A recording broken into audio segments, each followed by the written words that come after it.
You ever get that feeling? Like life's just kind of squeaking you along. Yeah. Like you're caught in a current and it's just taking you places. Maybe not even places you'd choose. Absolutely. I think most of us can relate to that. Right. It's like that river we were talking about before with all the debris being carried downstream. Leaves, branches, you name it. Yeah, exactly. Mm. And sometimes it really feels like that's what culture and society, even family, are doing to us. They create these currents and we're just sort of Swept along. swept along, yeah. So today, we are diving deep into that. How these external forces, but also what we believe inside, shape our lives. Right. And how do we wake up to who we really are? Not who we're told to be. Our most authentic selves. That's the goal. And we've got some fascinating sources for this. Buddhist wisdom, of course. Some modern psychology, too. Yeah.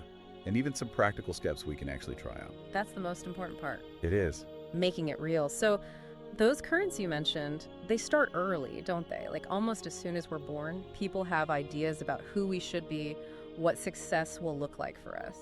It's true, you get those little whispers, or sometimes they're shouts, about the right way to live a good life. And before you know it, you're drifting along feeling like you should want these things, even if, I don't know, something feels off. That reminds me of that story we read about the doctor, the one who fulfilled his parents' dream. Yeah, he had all the outward signs of success, but he felt empty. Totally hollow inside. He was living someone else's dream. It's such a common experience, though, isn't it? So many people can relate to that feeling of, I guess, disconnect. Absolutely. And that story really connects to this idea of avidya. Which is often translated as ignorance. Right. But it's not just about a lack of knowledge. It's more like not seeing our true nature. Okay. Like we all have this incredible potential inside us, but by just blindly conforming, we cover it up. Ooh, that's a good way to put it. It's like having a perfect mirror, but it gets covered in dust. We can't see our own reflection anymore. It really makes you think, like, how many of the choices I'm making are truly mine? That's the question, isn't it? Or am I doing things because I feel like I should, for security or to please others? It could be anything. Staying in a job you hate because it pays well. Or staying in a relationship that's not quite right because being alone is scary. Those little compromises, they add up. They really do. You put on this mask, this persona, and then You forget who you were underneath. it's so easy to just go along with things, to fit in. That's the comfort of conformity. In Buddhism, it's connected to this idea of upadana. Clinging. Yeah, clinging to approval, security, these identities that aren't really ours. But we pay a price for that, don't we? We do. We Yeah. sacrifice our authenticity. And that distance between who we are and who we pretend to be, it keeps us from true happiness. So we have to ask ourselves, are we swimming in the direction we choose? Even if it means going against the current. Even if it means going against the current? Or are we just being swept along? That's the first step. Awareness. Like the Buddha sitting under the Bodhi tree, he observed his own mind, right? Noticed those currents. And then he chose his path. Exactly. But, after a while, those external currents, they become internalized. Meaning? While some of our sources talk about these invisible chains that form, Okay. they're not physical chains, of course. Then what are they? They're beliefs, internalized rules, shoulds, and musts, reinforced by all the messages we've gotten throughout life. Like praise, criticism, rewards, punishments. All of it. It becomes these underlying narratives, and they dictate what we think is possible for ourselves. So even if we want to swim against the current, we might be held back by these invisible chains. Exactly. And this Buddhist principle, pratityasamutpada, helps explain it. It basically says everything's connected. Our thoughts, emotions, actions, they all influence each other. Like a web. Yeah, like a web of cause and effect. The sources talk about those early messages we get too, about our worth, our abilities. Right. Those messages become the seeds of our beliefs. And they can be operating under the surface without us even realizing it. It's kind of scary when you think about it. It is. There's that example in one of the books about the little girl who loved to paint. Oh, yeah. But everyone kept telling her that artists are poor and struggle. So she stopped painting. That creative impulse got stifled. By the time she's an adult, she might not even remember that passion. It's a classic example of how our environment shapes us. And psychology talks about this too, right? Totally. Huh. Like we're wired to belong, so we adapt to fit in, avoid rejection, And then there's social media. It's like this amplifier for all that pressure. Constantly bombarding us with these perfect curated images. It makes us compare ourselves, and we lose sight of our own unique strengths, our own paths. We start chasing after things that don't even matter to us deep down. That's where moha comes in, delusion. We mistake those external markers of success, those online personas, for truth. We think those things will make us happy, but they don't. Not really, because true happiness comes from aligning with our authentic selves. It's like that metaphor of the candle. Oh yeah, with the cloth covering it. Our true self is that light, but it's hidden by all the conditioning. The work is to remove that cloth bit by bit. And see the light for what it is. That takes courage though, doesn't it? A lot of courage. Because it means facing those lies, the ones we've been told and the ones we tell ourselves. We have to question those core beliefs, figure out where they came from. And mindfulness can help with that. Just observing our thoughts without judgment. Exactly. Like noticing those inner voices. Are they our own? Or are they echoes of someone else's expectations? It can be scary to start questioning things. It is. There's that fear of judgment, of failure. What if I mess it all up? But the sources are clear. That's also where our power lies. Like, remember that Buddha quote? No one saves us but ourselves. Yeah, this is our journey. No one else can do it for us. Okay, so let's say we don't do this work. We don't confront those currents, those chains. What happens then? Well, the sources say we lose ourselves. Gradually. Right. It's not always a big dramatic thing, more like a slow fading. Like a light dimming. Exactly. Every decision we make that's not authentic, every dream we ignore, it takes us further from who we truly are. And it manifests in different ways.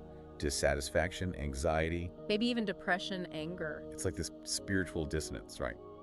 The sources call it dukkha. Yeah. It's the gap between our actions and our intentions. So we have to be honest with ourselves. What brings us joy? What gives our life meaning? Don't settle for someone else's blueprint. Because the cost is too high. It is. Now, choosing authenticity, it's not always easy. It can be uncomfortable, scary even. We have to be vulnerable, willing to be seen. And sometimes it means making tough choices, leaving situations that don't serve us. Jobs, relationships. But the rewards are huge. Huge. You tap into this inner strength, you discover talents you never knew you had. And you build a life that reflects your values. Exactly. So, Yeah. let's take a moment and ask ourselves, what have we already paid for living someone else's life? Has it cost us our well-being, our relationships, our happiness? It's a tough question, but it's important. Because here's the thing, transformation is always possible. Like that lotus flower. Growing out of the mud. We have that potential too. We do. The river of societal pressures, it'll always be there. The expectations, the rules. But we can choose how we respond. We can take the helm, Chart our own course, cast off those limitations. and find that inner flame. Absolutely. Have you ever felt like you were watching your own life from the outside? Like an observer. Yeah. The sources say that feeling of detachment. Yeah. It's a sign we're disconnected from our true selves. And to understand why this happens, we need to look closer at conditioning. Okay. We talked about a video before, right? That misunderstanding of reality. But it goes even deeper than that. We start to believe that societal expectations, other people's opinions, are absolute truths. And that happiness comes from meeting those expectations. So we tick all the boxes, achieve all the things we're supposed to achieve. But then what? That's when that question hits us. Is this all there is? It's like we're trapped in an illusion. Maya, as the Buddhists call it. One source compared it to looking in a fogged mirror. You can't see yourself clearly. We chase fleeting pleasures, mistaking them for real fulfillment. We crave validation instead of self-worth, And that leaves us feeling empty, like something's missing. even though we have everything we're supposed to have. It's a paradox, and psychology has a term for this too, right? Cognitive dissonance. Yes. That feeling of discomfort when our actions clash with our values. Like that guy in the book who hated his high-paying job. He was stuck, torn between financial security and his creative dreams. Ugh, I hate it when that happens. We all do. It's that inner conflict. I love that story about the merchant and the monk, though. Me too.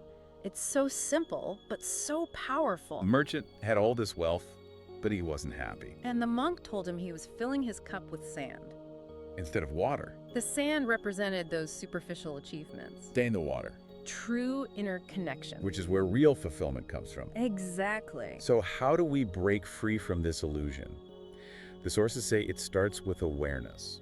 Understanding why we react the way we do, noticing patterns in our thoughts, emotions, behaviors. It's about pausing before we do something automatically. Asking ourselves, why am I doing this? And mindfulness can help with that. Absolutely. That practice of focusing on the present moment without judgment, Observing our breath, our sensations, our thoughts, it creates space between us and our habits. and that gives us more clarity. But mindfulness isn't enough on its own. What else do we need? We have to confront those self-narratives, the stories we tell ourselves. The ones that stem from childhood, from societal messages, even from past traumas. They create these limiting beliefs. And it takes courage, right? It does, because it means questioning things we've always accepted as true, And then reframing those negative scripts. using more empowering language. Like instead of saying, I'm not good enough, we could say, I'm learning and growing. yes. And this Buddhist concept of anicca is really helpful here. Impermanence. Yeah. Understanding that nothing lasts forever, It can be scary, but also liberating. because it means our current circumstances aren't permanent. We can change. We can grow. And it frees us to take risks, to pursue our passions. It's like that butterfly coming out of the cocoon. It's a messy process, but it leads to something beautiful. So this journey of awakening, it's ongoing, right? It is. There will be ups and downs, days when we feel lost. What should we do then? The sources say, return to the basics. Mindfulness, observation, trust. Exactly. I love how the sources talk about the Buddha's journey. Me too. It's so inspiring. He tried all the external paths to fulfillment. But he ultimately found enlightenment through inward exploration. It's a powerful reminder that true wisdom comes from within. It does. So we've explored the currents, the illusions. Now, let's talk about practical steps. How can we start living more authentically? We can draw on both Buddhist principles and modern psychology, Absolutely. And the first step is cultivating self-compassion. which is so important because most of us have this harsh inner critic. That voice that judges us, compares us. Self-compassion means treating ourselves with kindness. Like we would treat a friend who's struggling? The sources talk about this practice called loving kindness meditation. Metta Bhavana. It's about sending those feelings of warmth and acceptance to ourselves And then we can start setting boundaries. without feeling guilty Right. Because living authentically means saying no sometimes. to things that drain us, that don't align with our values, It's about being mindful of our energy. and communicating our limits with respect, This connects to the Buddhist idea of right speech, too. speaking truthfully and kindly. Exactly. I also love the idea of reconnecting with our inner child. Oh, me too. As adults, we can get so serious. We lose that sense of playfulness, curiosity. The sources say we should revisit those things we loved as kids. Bring back those activities that made us lose track of time, They can help us rediscover our passions. and that sense of wonder. Absolutely. Another important principle is detachment from outcomes. Vairagya. It's about focusing on the process, not the results. Enjoying the journey, not just the destination. Celebrating small victories, Trusting that things will unfold as they should. and surrounding ourselves with supportive people. This is so crucial. The people we spend time with shape our perspectives. We need to seek out those who inspire us, who lift us up, Who accept us for who we are. and join communities that feel aligned with our values. Even simple rituals can help. Really? Yeah, they can add structure and meaning to our lives.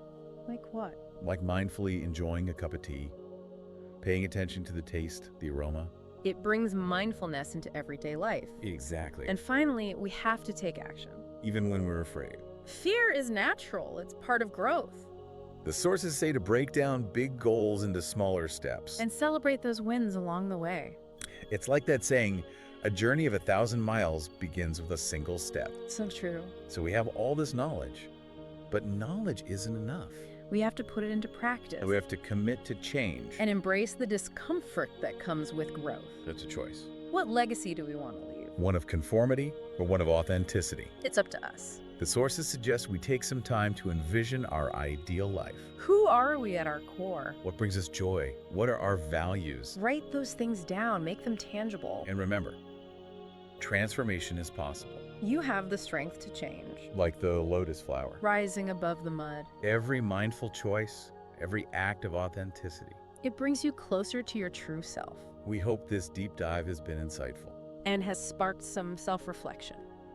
You might want to revisit your notes, the sources, with this new understanding And think about that one step you can take this week. to create a more authentic life for yourself. You've got this. We believe in you.